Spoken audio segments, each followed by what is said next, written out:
사랑을 항상 감사하며 주님의 뜻에 순종하는 믿음으로 인도하여 주시옵소서. 우리 교회에서 11월 5일 전도 대상 초청일과 11일 전교인 야유회가 있습니다. 하나님의 은혜와 사랑 가운데 많은 사람들이 참여하여 주님을 영접하며 하나님을 알아가는 귀한 시간 되게 하여 주시옵소서. 주님, 세상은 전쟁과 사고와 질병으로 많은 사람들이 희생되고 어려움을 당하고 있습니다. 성령님의 위로가 있기를 원합니다. 또한 이스라엘과 팔레스타인 땅에 긍휼을 베풀어 주시옵소서. 전쟁을 멈춰 주시옵시고 평화를 내려 주시옵소서. 이 시대를 살아가는 저희들 더욱 하나님을 의지하고 기도하며 찬양하게 하옵소서. 선교의 사명을 감당하는 선교사님에게 주님의 복음 전하시기에 부족함이 없도록 모든 생편을 주님의 은혜로 인도하시옵소서. 이 시간 하나님 말씀 선포하실 목사님 성령 충만하게 하셔서 생명의 말씀 전하실 때 아멘으로 화답하며 말씀을 통해서 은혜 받는 시간 되게 하옵소서. 목사님, 전도사님 항상 강건함으로 인도하시고 가정의 평안함으로 인도하셔서 기쁨으로 사명 감당케 하옵소서. 예배를 위해 수고하시는 모든 성도들 위해 하늘의 복이 넘치도록 부어 주옵소서. 우리를 구원하신 예수님 이름으로 감사하며 기도합니다. 아멘.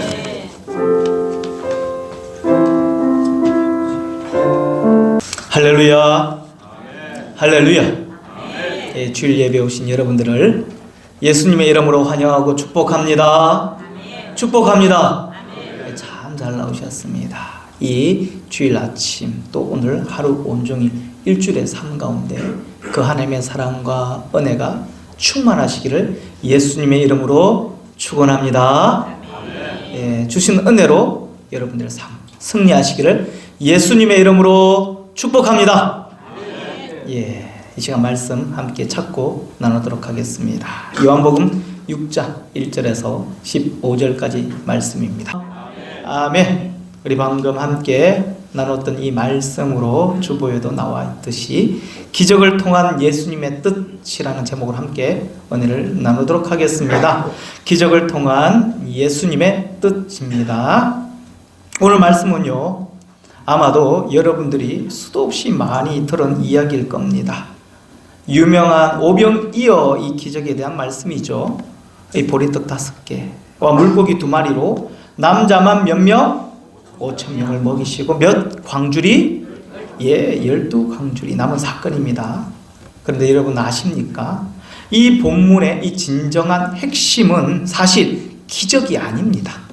예수님께서 이 오병이어의 기적을 행하실 때는요, 떡이 있고 없고 물고기가 몇 마리였든지 상황이 어떠하든지 주님은요, 어떠한 방식으로든 기적을 행하시려고 하셨던 그 계획 분명히 가지고 계셨습니다.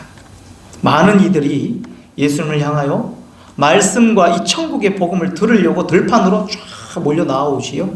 예수님께서 딱 보니까요, 식사 시간이 다가오자 기적을 행해서라도 저들을 굶지 않게 해야 되겠다라는 이 마음을 이미 그들을 보고 가지고 계신 것입니다.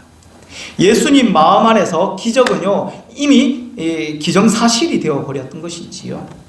예수님께서 진작에 이렇게 해야 되겠다라는 마음을 가지시고서는요, 어떻게 하십니까? 오늘 말씀 6절에 뭐라고 말씀하시지요? 이렇게 말씀하시면 친히 어떻게 하실지를 아시고 빌립을 시험하고자 하심이라. 즉 예수님께서는요, 자신이 어떻게 해야 할지를 미리 결정하신 그 상태에서 빌립을 시험하신 것입니다. 그러니까 지금요, 예수님의 그 관심은요, 기적이 아니라 이 문제들 앞에서 제자들의 그 반응을 보고 싶어 하셨던 것입니다. 만약에 예수님께서 기적을 행하시는 것만이 이 목적이었다라고 한다면 굳이 빌립이나 안드레의 이 순종, 그리고 어린 소년의 이 오병이어 이 도시락의 헌신과 또 이 사건 이후에 일어났던 여러 논란들이 필요 없었을 거예요. 예수님께서는요, 문제를 제기합니다. 문제를 던져주시지요. 5절 말씀 보시면 빌립에게 우리가 어디서 이 떡을 사서 이 사람들에게 먹이겠느냐 하시니 누가? 우리가. 그 누구도 아닌 다른 이들도 아닌 분명히 우리가 이 문제를 해결해 주자고 예수님께서 제자들에게 말씀하셨습니다.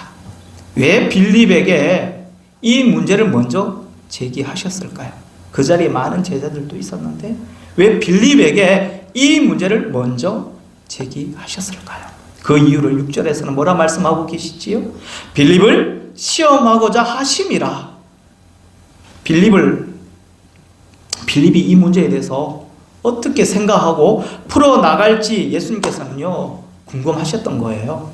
평소에 빌립을 아셨던 주님께서 빌립의 이 안타까운 이 모습을 보시고는요 빌립이 좀 바뀌면 좋을 텐데 계속 저런 모습으로 제자된 사역 사명 맡아 세워지면 안 될 텐데 라는 그 안타까운 마음, 이 예수님의 마음 가운데 있었던 거예요. 아니나 다를까 이 빌립은요 이 예수님의 질문에 평소에 해왔던 것처럼 금방 뭘? 계산기를 끄집어내어 듭니다. 그리고 계산하기 시작하지요. 그 계산은요 평소에도 늘 그래왔던 것처럼 현실적으로 정확합니다. 틀림이 없습니다.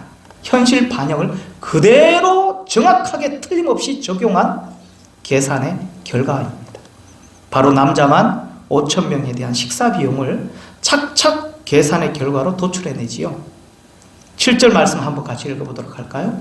7절 말씀입니다. 같이 한번 읽어보도록 하겠습니다. 시작! 각 사람으로 조금씩 받게 할지라도 200데나리온의 떡이 부족하리다. 그러니까 이 빌립이 계산해 보니까요 5,000명이 넘는 이 무리에게 이 빵을 다 사다 먹이려고 해도 무려 얼마? 200데나리온 이상이나 되는 돈이 지금 그들 가운데 있어야 된다는 것이겠지요. 그러니까 하루의 인건비를 약 7만 원 이상이라고 우리가 가정해 본다면 우리나라 돈으로 약 1,400만 원에서 2,000만 원의 이 돈이 지금 당장 우리 가운데 필요하다는 것입니다. 현실적인 그 인지적 그 감각 그 능력으로 말미암아 탁월한 이 계산을 답을 도출해낸 것이지요. 이렇게 바로 답을 찾아냅니다. 사랑하는 성도 여러분, 그런데 예수님은 그렇게 대답하는 빌립을 보고서는요 마음이 굉장히 무거우셨을 거예요. 빌립의 대답에 아무 말씀도 하지 않으십니다. 빌립의 그 말에 전혀 그 어떠한 반응도 보여주시지 않으십니다. 역시 빌립아, 네가 어쩔 수 없구나 라고 이런 생각을 하신 거겠지요. 빌립의 대답에 무엇이 문제였을까요? 빌립은요 똑똑했습니다. 계산도 잘했습니다. 아는 것도 많았지만 예수님께서 뭘 하시려고 하시나에 대해 관심은 1도 없었습니다. 예수님의 관심에 대한 관심, 예수님께서 뭘 하고 싶어 하시는지에 대한 관심 전혀 하나도 없었다는 것이겠지요. 또 지금까지 예수님 옆에서 뭘 했습니까? 그 많은 표적과 이적과 기사를 보고서도 기적을 행할 수 있는 예수님의 그 존재를 지금 빌립은요 생각지도 않고 있습니다. 그냥 예수님께서 던져주신 그 문제들 앞에서 자기 자신이 할 수 있는 것만을 가지고 자기 고집과 아집과 경험들, 능력만을 지금 사용하고 있다는 것이겠지요. 그러니까 다른 것들은 아무것도 할 수 없는 너무나도 부족하고 연약한 제자였습니다. 예수님의 질문에 빌립이 내린 결과는 뭘까요? 딱 보니까요 안 된다는 것이겠지요. 예수님께서 우리가 저들에게 먹을 것을 주자라고 했을 때 계산기를 딱 내어보니까 답이 안 나오는 거예요. 안 된다는 겁니다. 현실적으로 타산이 맞지 않다는 것을. 그래서 예수님 그냥 돌려보내시지요. 그냥 집에 가서 밥 먹고 오도록 하십시오 라고 이렇게 생각하고 그 답을 예수님 앞에 드린 것입니다. 이때 안드레가 한 어린아이가 가져온 도시락을 받아 들고서는요 예수님께로 가지고 옵니다. 보리떡 5개와 물고기 2마리지요. 사실 이 안드레도 이것 가지고 5,000명을 먹일 수 있을 거라고는 생각 안 했습니다. 그래서 9절 말씀 보면 이렇게 나와 있지요. 그러나 이렇게 많은 사람에게 그것이 무슨 소용이 있겠습니까? 라고 하지 않습니까? 결국 안드레도 이것 가지고는 소용없는 일이라 하겠다고 이미 생각을 했던 거예요. 그런데 여러분, 안드레와 빌립하고 달랐던 건 뭘까요? 안드레와 빌립의 차이점은 뭘까요? 계산하지 않았다는 것입니다. 다만 지금 예수님께서 이 무리들을 어떻게든 먹이고 싶다라는 그 사실을 이 안드레는 알았던 거예요. 예수님의 마음을 알았다는 거예요. 예수님께서 먹고 싶다고 하니까 이들을 먹이고 싶다고 하시니까 분명 자신도 현실적으로는 불가능하다라는 것을 알고 있었는데도 불구하고 할 수 있는 한 최선을 다해서 반응하는 것입니다. 그리고 찾아보지요. 그래서 찾죠. 어디에 음식이 될 만한 것들이 있을까? 여기저기 막 헤매면서 찾아보니까 마침 한 어린아이의 보리떡 5개와 물고기 2마리, 아주 초라한 이 도시락 가지고 있던 것을 발견하게 됩니다. 그래서 아이에게 부탁을 했겠죠. 혹시 예수님께 그걸 드릴 수 있겠느냐. 그랬더니 아이가 선뜻 그 자기의 도시락을 내어 줍니다. 그리고는 그걸 받아 들고는요, 이 안드레는 예수님께 달려온 것이지요. 여러분, 지금 안드레의 모습에는요, 그 어떠한 계산도 논리도 없습니다.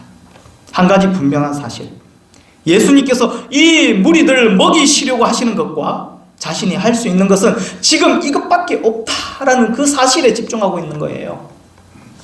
안드레는요, 우리가 다른 그 누구든 아니 너희가 이들을 먹여야 된다라고 하신 이 말씀에, 이 사실에 한 걸음 한 걸음 순종의 걸음을 내디딘 것입니다.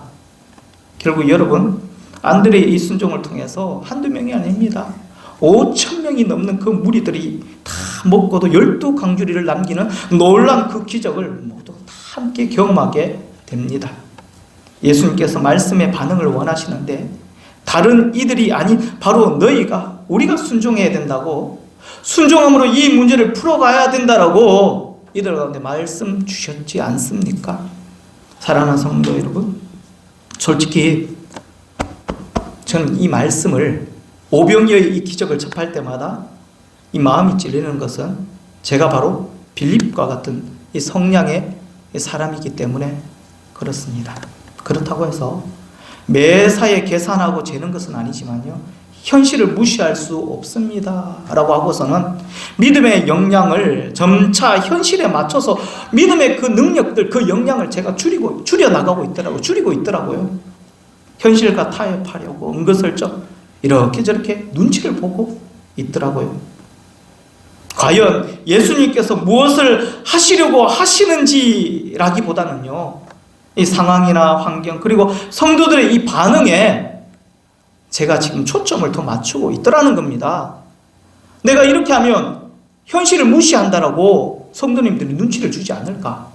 하나님의 뜻이 무엇인지라는 부분에 무엇을 하시고 싶어 하시는지에 초점을 맞추기보다는 제가 계속 사람들을 현실과 타협하며 현실이 주어진 이 문제들에 제가 지금 집중하고 있더라고요. 믿음의 역량을 이 빌립과 같이 계산하면서 자꾸 줄여가고 있는 이 나의 모습들을 바라보고 있다는 것입니다. 무언가를 따져보고 계산도 해보고 논리적으로 맞춰본 다음에 이해가 되고 또 믿어지면 그 다음에 무언가 행동으로 옮기는 스타일로 점점 바뀌어가고 있는 저에게 주님은요, 지금 나는 네가 안드레와 같은 믿음을 가지기를 원한다 라고 말씀하시는 것이었습니다. 빌립과 같이 하지 말고 안드레와 같은 믿음을 가지기를 바란다 라고 지금 저에게 주시는 말씀이었던 것입니다. 여러분, 그렇지 않습니까? 저 같은 성향을 가진 사람들에게 정말 마음 찔리는 이야기가 아닌가요? 여러분, 오병이어의 기적, 여러분들 지금도 일어날까요? 한 가지 물어봅시다. 오병이어의 기적 지금도 일어날까요? 믿어지지 않을 만큼 놀라운 기적이지만 실제로 우리의 삶 속에서 계속 이 오병이어의 이 기적은 일어나고 있습니다. 제 목회 27년 동안 이런 간증들을 무수히 보았고 들어왔습니다. 오병이어의 기적은요, 계속 우리 가운데 일어나고 있습니다. 믿으시기를 바랍니다. 할렐루야! 사랑하는 성도 여러분, 우리가 예수님을 진짜 믿는다면 주님께서 하시려고 하시는지 확인도 해보기도 전에 우리의 계산과 생각으로 안 된다, 못한다 라는 이 말을 섣불리 하는 것, 여러분 예수 믿는 우리가 이 하는 말은요 예수님의 권위와 연결되어 있다는 사실을 여러분들 아십니까? 우리가 안 된다, 못한다 라는 이 말은요 예수님도 못한다는 뜻이 되는 거예요. 우리가 예수님을 믿는 하나님의 자녀, 예수님의 제자로서 우리와 함께 하시고 우리에게 능력을 베풀어 주시는 그 예수님의 그 능력이 우리와 함께 하시는데 우리가 못한다, 안 된다라고 해보십시오. 그럼 그 능력이 많으신 그 예수님을 무시하는, 능력 없으신 예수님을 치부하는 꼴이 될 수밖에 없습니다. 그러니까 이게 얼마나 심각한 일입니까? 우리가 하나님 앞에 말 한마디라도 주님을 바라보고 주님의 뜻이 무엇인지 묻고 정말 주님도 못하실까? 그 점에 대해서 확인한 다음에 말도 해야 하는 것입니다. 사랑하는 성도 여러분, 주님의 생각은요 우리와 너무너무 다르시더라고요. 아시지 않습니까?